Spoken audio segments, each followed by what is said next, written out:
But the one that I would revisit, and I've said I'm going to revisit, is the Adam Martinez case. And as Mr. Benito indicated initially, as I said, that Adam Martinez was guilty, but a Shasta County jury wouldn't convict. If he doesn't think he's guilty, why do you go to the why do you go and take an informal poll of people to see if they could get a conviction? If he concludes they're not guilty, you don't go to anybody. You close the file. But now he's changed his tune because that explanation didn't resonate so well. Now he's saying he's not guilty. First of all, we review over those last 2 years probably about 26,000 cases. And in any case in which somebody disagrees with the decision, they always have the option of going to the Attorney General's office. Nobody has ever done that. Nobody's even asked or approached the Attorney General's office about any of those decisions. The reason the case cannot be prosecuted is because of Mr. Schauman acting in defense of another. That's why the case cannot be prosecuted. That's why he would not be guilty. And in Shasta County, we take, and I take, the right to self-defense, the right to defend another person very seriously. So all I would ask is anybody who has a disagreement or is uncertain about that case, look at the press release. Position is ridiculous. He's clearly changed his position. He first said he's guilty, but Shasta County juries are cowboys, and we wouldn't get a conviction. He said if this case was in San Francisco, you'd get a conviction, but not in Shasta County. And no district attorney that knows what he's doing would take a poll to see if he could get a conviction. You review that case, and as a professional with years of experience, you know whether the evidence will support a conviction, and you file it. You don't go on the street corner and ask people what they think. That is ridiculous. Methamphetamine and all drugs now, possessions, simple possession for personal use, have been decriminalized, and thinking now is to try to work on treatment as opposed to punishment.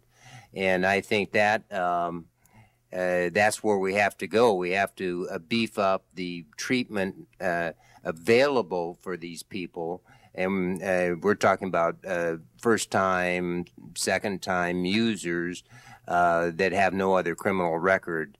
We need to get them out of that so that they can become productive citizens.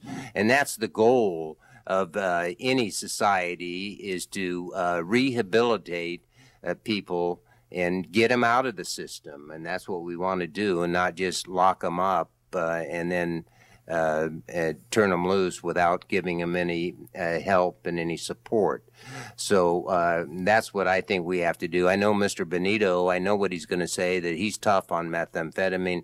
He files them all as felonies, so even small amounts, which is a violation of the law to do that. But he... Fighting methamphetamine in our county is not a game.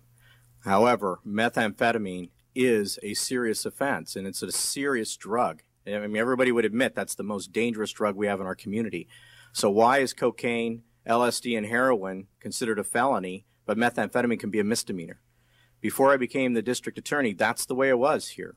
And I changed that back in 2005 and said that methamphetamine possession is going to be a felony. And I am exercising my discretion under the law to choose how to file it. There are occasions where it does get filed as a misdemeanor, but they're felonies because that's how serious the meth problem is. And do you know what's happened since then? The methamphetamine cases in our county have dropped by over 50% steadily since that time. Public information request. These are documents from the court. And on this document, it shows on felony trials, convictions percentage, 57%, 27% acquittals, 16% lesser included offenses, which could be misdemeanor on a like a misdemeanor battery in a assault with a deadly weapon case and that sort of thing. So these are the stats, and I have not altered them. I've got them here, and you can look at them. The turnover rate, he talks about 20 lawyers in his office have endorsed him. Well, the only thing that surprises me is what are the other 23 or the other 3? Why didn't they endorse him? Is very obviously somebody working in that office isn't going to endorse anybody else other than Mr. Benito. Every deputy district attorney that worked for me has endorsed me. I believe the district attorney must have a variety of skills. They need to have current experience. They need to have leadership skills. They need to be innovative, and the district attorney needs to be effective and have integrity. And I have all of that. Experience, well, nearly 20 years as a prosecutor, not as a defense attorney. I started in the trenches, worked my way up to mid-management, higher management, and as the district attorney since 2003. And it's important now to have all of those skills and experience because of the fiscal crisis we're in. You've got to have current knowledge. You have to be able to solve the problems that we have, to find shortcuts to doing the same job with fewer resources. I have the current experience to make this office move through this fiscal crisis successfully, as we have already.